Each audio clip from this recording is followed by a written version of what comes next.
Hello and welcome to Improbable Things. I'm J. Grace Pennington, and this is my podcast where I share 6 improbable thoughts before breakfast, which means 6 thoughts about either reading, writing, or at least storytelling in some form or fashion. So up early this morning, got 6 things ready to share, and let's get started. So number 1, I've been working really hard on the In His Image audiobook. I finished getting the full-length Radiale audiobook, first book in the series, up on YouTube, all about 5.5 hours of it in one chunk, so the whole thing is up there now. And I'm really wanting to get the next book, In His Image, up there as soon as I can. But I mentioned last time I've had some setbacks, I've had some recording issues, things like that. So I've gotten that fixed, and I've been recording as often as I get a chance, about halfway done recording and edited a few chapters. But I am reminded as I go along of the reason I put off doing the audiobook for so long. There were a few hurdles, such as just like having a time and place to record and, prioritizing other things, etc. But there is a reason that this particular audiobook is a huge pain, and it's just, I was worried that it would be, and I was correct as I'm going through it. So if you've read In His Image, you will know that there are several passages that have a bunch of dialogue in a foreign language. The people that they encounter are speaking their language, and I thought it would be really cool to actually show the language being spoken in a few spots. You can get a feel for it, get a feel for what the characters are feeling as they actually hear from these other people. Great idea, right? And I was really blessed in the help I was able to get to make that happen in a realistic way. However, it is a pain to record. It's a different language, and some of the words are very long, and I'm not going to get too much into the language because it's a little bit of a spoiler for the book, but it's just a pain. And so every time I come to a line of dialogue in the language, I have to stop, fumble over it, try again until it sounds smooth. Hopefully it sounds like someone that knows the language is actually speaking. And, I'm able to fudge it a little bit because, it is science fiction. I can make the rules, but I just want it to sound natural and to generally match what's on the page. And yeah, it's just a little bit difficult, but hopefully it'll sound good. Hopefully people will be able to have the experience that I was originally wanting when I decided to put this on the page in the first place, which is being able to be a little more immersed into what the characters, the English-speaking characters from the crew are experiencing as they're in this other culture and not knowing what's going on, but just hearing these other people talking and all that. So hopefully that'll come across in the audiobook and it won't just sound super awkward, but I'm about to finally get to the part in the book where there's very little of that anymore, and so I'm going to be really ready for that. So number 2, it's been super weird being kind of at 2 places at once in my series because, like I said, I'm going back recording the audiobook for book 2, but I'm also reading the next book, the book that I've written a first draft, but it's not published yet. I'm reading that one to my husband to get his feedback and get ready to edit it. And there's so much time in between those 2 books. There's obviously, I think this is book 11, and so there's like 9 other books in between them. And then also, it's been a long time since I've written this one. Like, it's been over a decade, and I've changed, the series has changed, where the characters are in their journey has changed, which is good. But it's just sort of surreal going back and then reading this current stuff, where I am as a writer now, where these characters are in their journeys now, how things have changed in the world, people that have come and gone, all that sort of thing. And then going back to this time so early on, like just the second book that I ever wrote. And The writing is definitely not as good. Like when I went back and did the second edition, I cleaned it up some, but I didn't want to completely change it or mess with it too much. So it's definitely still just not, like, I don't think my current writing is like the greatest of all time, but it's definitely better, which is also good. You know, you want to know that you've grown as a writer. And then where the characters are and how they act and interact has changed so much. So it's weird, but it's also kind of cool to be able to like have this snapshot of, like I said, how I've changed as a writer and how things have changed in the series. And also there's been a few cool moments where I'm able to see some references to something that then, like it's a small reference in the earlier books, but it pays off in a really big way in later books. And that's kind of satisfactory. You know, it's nice to know that because I did plan out the series ahead of time. I mean, a lot of things change within that framework, but I did plan out the big, key points. And so I'm able to kind of like drop these little hints and to go back and see some of those things dropped in there that are now paying off where I'm at more than halfway through the series is pretty satisfying. And just a reminder that planning out, at least to an extent, is a good idea. So anyway, it's just been an interesting experience, and it will continue as I have a lot more audiobooks to record and a lot more books to write. So yeah, it's probably kind of good too to just get that refresher on what's happened before I keep writing. So number 3, I'm starting to think about getting my tax stuff all ready to send to my accountant. So I have the world's greatest accountant, my dad, and you would think growing up with that I would know better than to do what I used to do with my taxes. I used to dread, absolutely like 100% dread doing my taxes because I never kept track of anything, and I would just have to like go through every bank statement from the entire year to see what I had spent for any writing and audiobook related things. And it was just obviously such a big pain. And only for, I don't know why I waited so long to do this, but only in the last like couple years or so, I finally was like, I need to just keep track through the year of my expenses. And so I just keep a document open on my computer each month of what my expenses are related to writing, audiobooks, etc. And I still am not going to say I look forward to doing the tax stuff, but I dread it so much less because, I generally kind of keep all the other documents that I need to send to him handy. And so then I just have to like kind of just scan everything, and then I just take that document where I've kept track of my expenses and send it off, and I don't have to comb through every bank statement and every, credit card statement or whatever. So highly recommend, if you do any of your own business stuff, keeping track of things. I know that's obvious, and I knew better, and yet, excuse me, so sorry, still having allergies. But anyway, I knew better than that, and now I can attest it's definitely better to just keep track of stuff. So later I'll talk a little more about the business side of writing, but just had to get that little tax tidbit in there. So number 4, I've mentioned that I'm teaching my 5-year-old how to read, and it's been super fun. And one really fun thing is seeing the difference in how her brain works versus her sister's, because I taught her sister how to read the year before, and goodness, excuse me, using the exact same book to teach both of them, and yet just seeing the different ways they respond to things. It's really so much fun.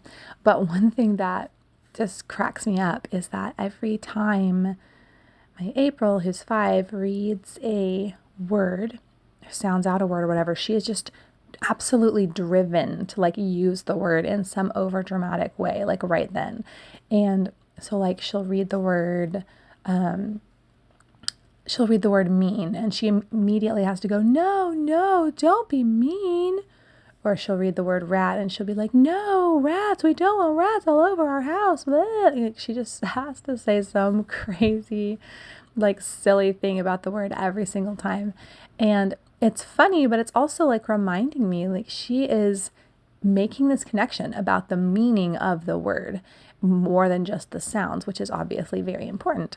And so it's just so her, it's like so characteristic of her like weird, silly, dramatic personality. And also to me, a testament of just, she has this like sharpness about how the connections she makes and the way she figures things out, and just seeing those wheels turn, and then, taking a moment in between words to like play along with her and her little whatever thing she's saying about the words. It just adds a little extra spark to our reading time. So, number 5, am I currently reading? So, I actually just finished another Agatha Christie book, and this one's called The Man in the Brown Suit. And I enjoyed it overall more than some of the other ones of hers that I've read recently. I don't think it was the greatest or anything, but it was fun. It was really fun to read. There was lots of fun twists and turns, things I didn't see coming, that the heroine was enjoyable to read about. It was really just a kind of a fun romp with, just, like I said, twists and turns, like kind of just a good mystery adventure kind of story. However, there's one major problem with it, and the romances in Agatha Christie generally do not tend to be great. Like, sometimes they're kind of cute, but none of them, I wouldn't say there's any like of the great romances. Like, they're just kind of silly, and just kind of, whatever. I don't know. They're just all right. Sometimes they're pretty bad. This one was awful.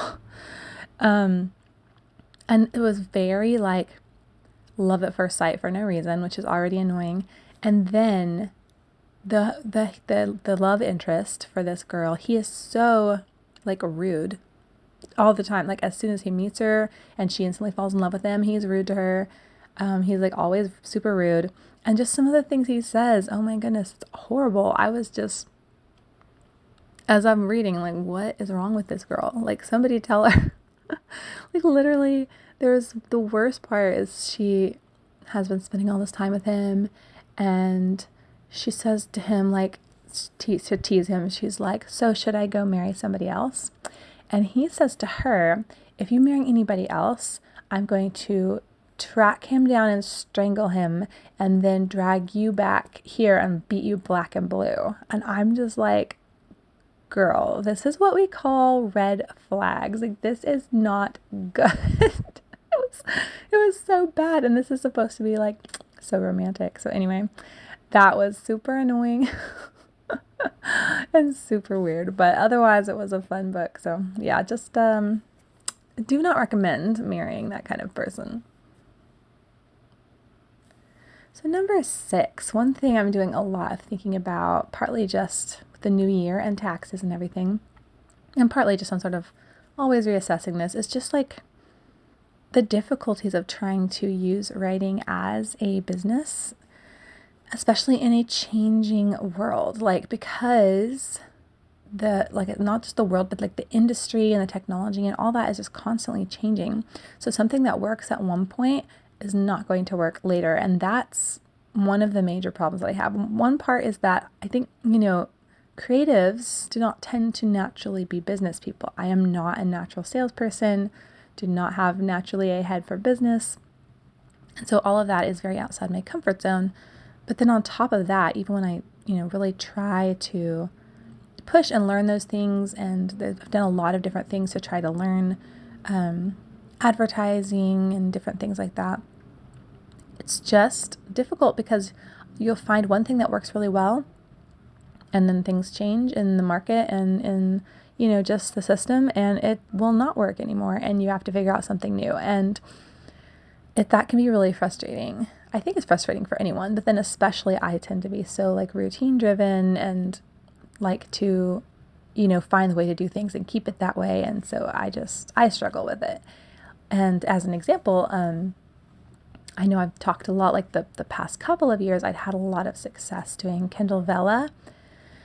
And Kindle Vella, as I believe I mentioned, is no longer a thing. It's been winding down for a few months, and already you can't buy tokens anymore to pay for chapters or episodes. And then it's going to completely go down in about a week, sometime in the next week, I think, where like your stories won't even be up anymore. Like, Vella is just completely gone.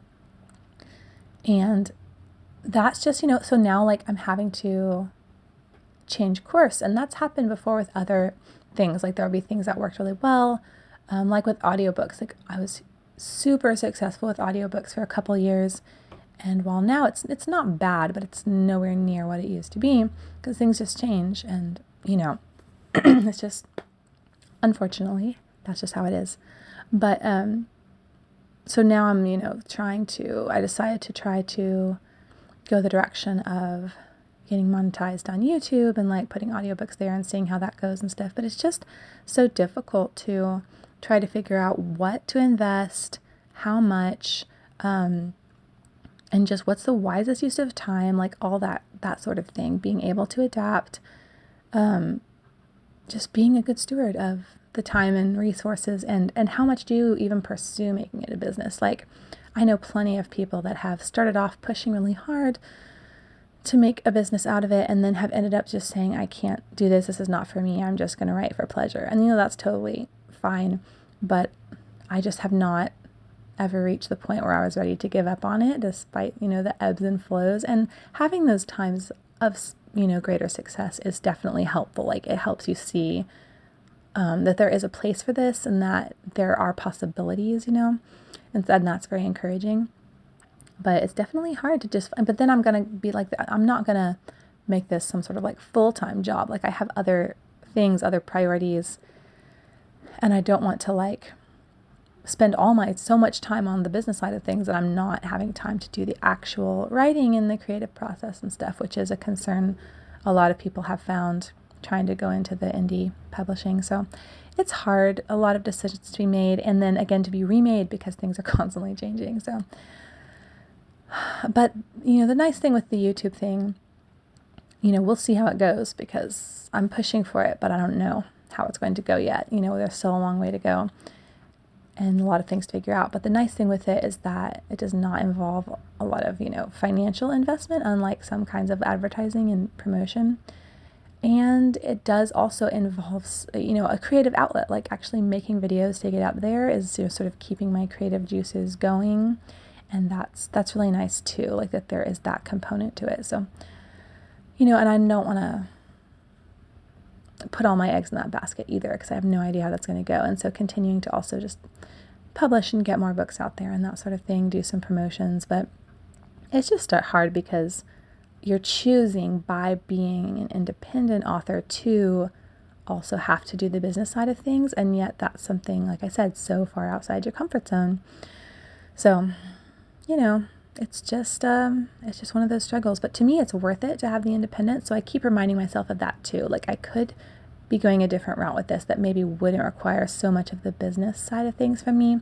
But to me, it would not be worth it to lose creative control of my work. So again, that's also just a personal decision. So different people will arrive at different conclusions. But I'm really hoping that the YouTube thing does well and that I can find some ways, also just in general, to make this worthwhile, not just creatively, but also bringing in some, just added income to help my family and, all that kind of thing. So we'll see how it goes. I'll obviously keep you all updated with all the YouTube stuff and book releases and all that. So thank you all so much for listening this morning. I'd really love to hear from any listeners. As always, any thoughts that you have related to any of this. Have you started your taxes? And do you have any good, tips about simplifying that kind of stuff? Love to hear it. If you've read The Man in the Brown Suit or any thoughts on that particular kind of romance, definitely love to hear your thoughts on that. And then also just if you are a writer or any kind of creative who has tried to make that into some kind of a business or side hustle, would love to talk about the difficulties with that and any tips or successes that you've had. We'd love to celebrate with you and brainstorm any ideas and just, share our thoughts. I love doing that with other fellow story lovers.